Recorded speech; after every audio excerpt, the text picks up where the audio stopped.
बात है, बिजली की कीमतें भी मज़ीद बढ़ेंगी, यानी अभी आवाम को ना मज़ीद बिजली के झटके लगाए जाएंगे। अब इस बात का भी इम्कान है कि आने वाले दिनों में भी पेट्रोलियम मसनूआत की कीमतों में इससे भी ज़्यादा मज़ीद इजाफा हो जाएगा, यानी 60 पे भी इन लोगों को सुकून नहीं आ रहा, अब और बढ़ेंगी कीमतें। मुल्क के मुख्तलिफ इलाकों में बिजली की तवील लोड शेडिंग, शहरी आजिज़ आ गए।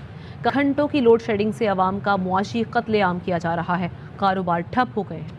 कि हमें तो बाहर निकलने की जरूरत ही नहीं है। ये आप देख लीजिएगा अगले 15-20 दिन के अंदर, महीने के अंदर यहाँ हालात क्या बनते हैं। यहाँ श्रीलंका वाले हालात आपको नजर आएंगे। कैसे हो सकता कि भाई आप नहीं जाएंगे IMF पे? अगर आप नहीं जाने के इरादे रखते हैं तो आपको हम उठा के फेंक देंगे। फेंका गया।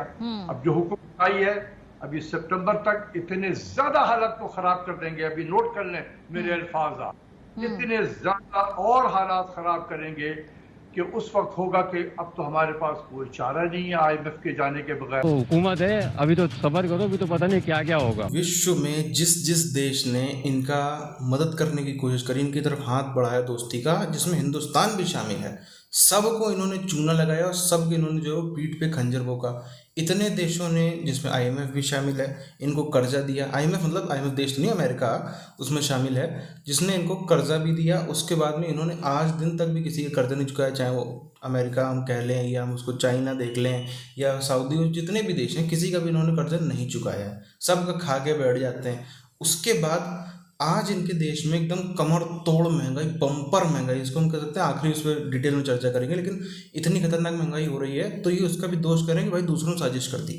पूरी चीज़ क्या है, पहले उधर हम चलते हैं। पेट्रोल, डीजल, बिजली और गैस के बाद दूध भी महंगा। डेयरी एंड कैटल फार्मर्स ने कराची में अज खुद दूध की कीमतों में 20 रुपए फी लीटर इजाफा कर दिया। इजाफा करके दूध 170 रुपए फी लीटर कर दिया। पहले भी दूध 150 रुपए गैर सरकारी कीमतों पे बिक रहा था, अब ये 170 कर दिया गया था। 170 रुपए जो दूध फरोख्त कर रहे हैं, इंतजामिया खामोश तमाशाई बनी हुई है, उन्होंने उसके खिलाफ कोई कार्रवाई नहीं की है। कराची में बिजली की लोड शेडिंग के बायस दिन को चैन है न रात को आराम है। गैर एलानिया लोड शेडिंग दौरानिया 8 घंटे से बढ़ाकर 15 घंटे कर दिया गया। तवील लोड शेडिंग ने आवाम का जीना दूभर कर दिया। न्यू कराची सेक्टर 11F में 38 घंटे से बिजली की फराहमी बंद है। मुल्क के मुख्तलिफ इलाकों में बिजली की तवील लोड शेडिंग, शहरी आजिज़ आ गए। कहा, शहबाज शरीफ से हुकूमत नहीं संभल रही तो घर चले जाएं। घंटों की लोड शेडिंग से आवाम का मुआशी कत्लेआम किया जा रहा है, कारोबार ठप हो गए हैं। तो हुकूमत है, अभी तो सब्र करो, अभी तो पता नहीं क्या क्या होगा। लाइट नहीं है, मफलूज हो चुके हैं, कारोबार डेड हो चुके हैं, जिंदगी गुजारनी इन्नी औखी हो गई है। बिजली महंगी हो, वरना आधा घंटा आती है तो घंटा जाती है, जिद्दी वजह एडे तंग है, कारोबार तबाह हो गए। पेट्रोलियम मसनूआत की जो कीमतें हैं उसमें मजीद इजाफे पर इजाफा करती चली जा रही हैं और अवाम का गुस्सा भी बढ़ता चला जा रहा है। हुकूमत ने ऐसा इजाफा किया कि तमाम कह लें कि अगले पिछले रिकॉर्ड तोड़ कर रख दिए हैं। एक हफ्ते के दौरान पेट्रोल की कीमत में 60 रुपए इजाफा कर दिया। कल शहबाज शरीफ एंड कंपनी ने अवाम के दिलों पर बाकायदा छुरियां चलाई। छुरियां चलाते हुए पेट्रोल 30 रुपए बढ़ा दिया। पेट्रोल 210 रुपए लीटर, बिजली 25 रुपए यूनिट, गैस 45% इजाफा। इस हफ्ते ये 3 बड़ी डेवलपमेंट्स हुई हैं। हुकूमत ने यकमुश्त बहुत ज़्यादा कीमत बढ़ाई है।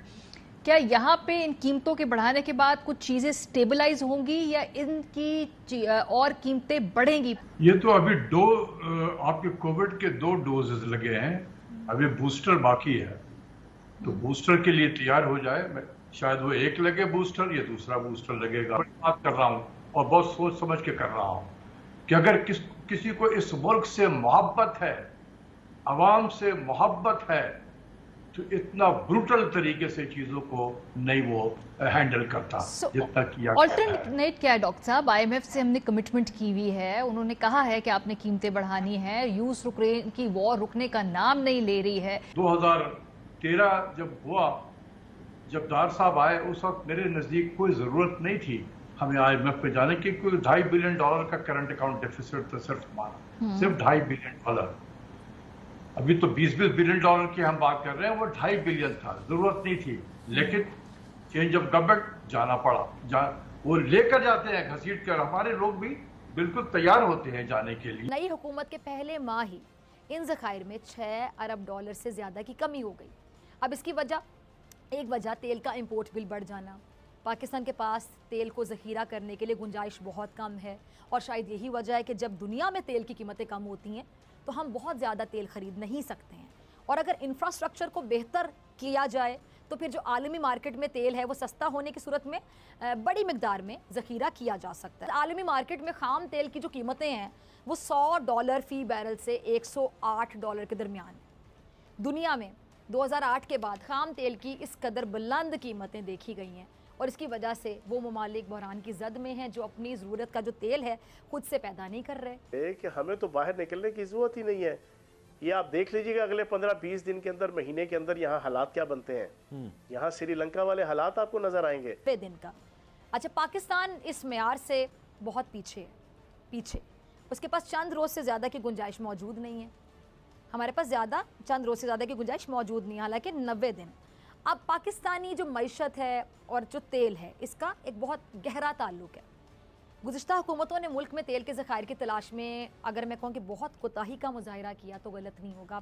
उन्हें इसका एहसास पूरा था कि जाकर हमने कितनी बड़ी गलती की है। वो बिल्कुल तैयार नहीं थे। कैसे हो सकता कि भाई आप नहीं जाएंगे IMF में, अगर आप नहीं जाने के इरादे रखते हैं तो आपको हम उठा के फेंक देंगे। फेंका गया। अब जो हुक्म आई है अभी सितंबर तक इतने ज्यादा हालत को खराब कर देंगे। अभी नोट कर लें मेरे अल्फाज आप, इतने ज्यादा और हालात खराब करेंगे कि उस वक्त होगा कि अब तो हमारे पास कोई चारा नहीं है IMF के जाने के बगैर। अच्छा। फिर हम IMF में जाएंगे और 2025 तक के लिए जाएंगे। ये आज लिख लें।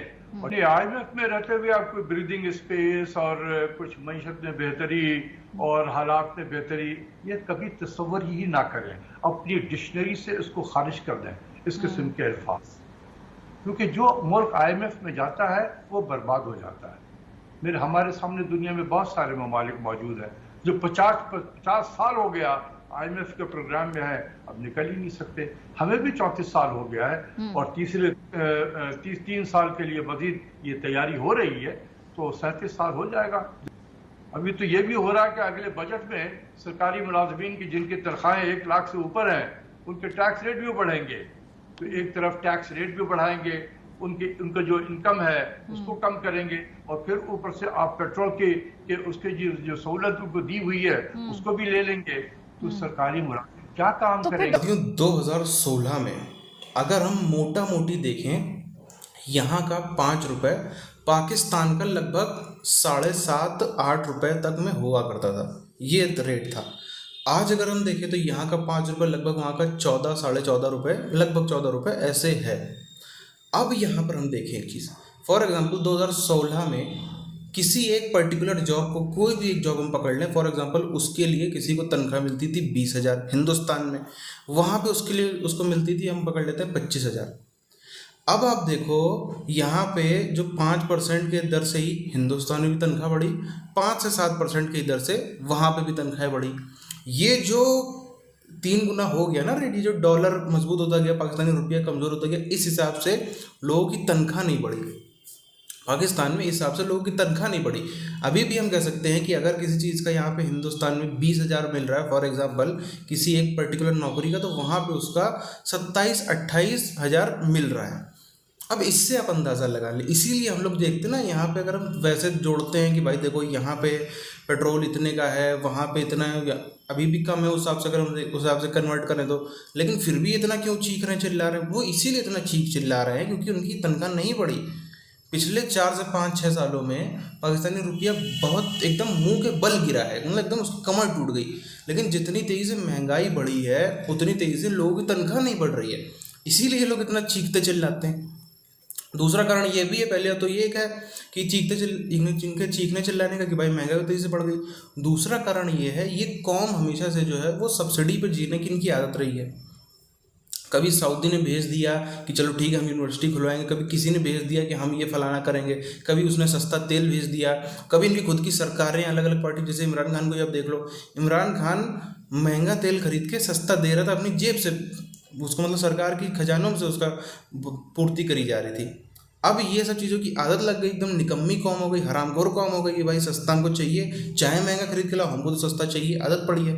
एक तो महंगाई भी बढ़ गई, तनख्वाह भी नहीं बढ़ी, ऊपर से सरकार ने भी जो करती थी सब्सिडी देती थी वो भी खींच ली, तो इनकी पूरी की पूरी हम कह सकते हैं इनका कचूमर निकल गया। इसीलिए ऐसी हशर इनका हमको दिख रहा है।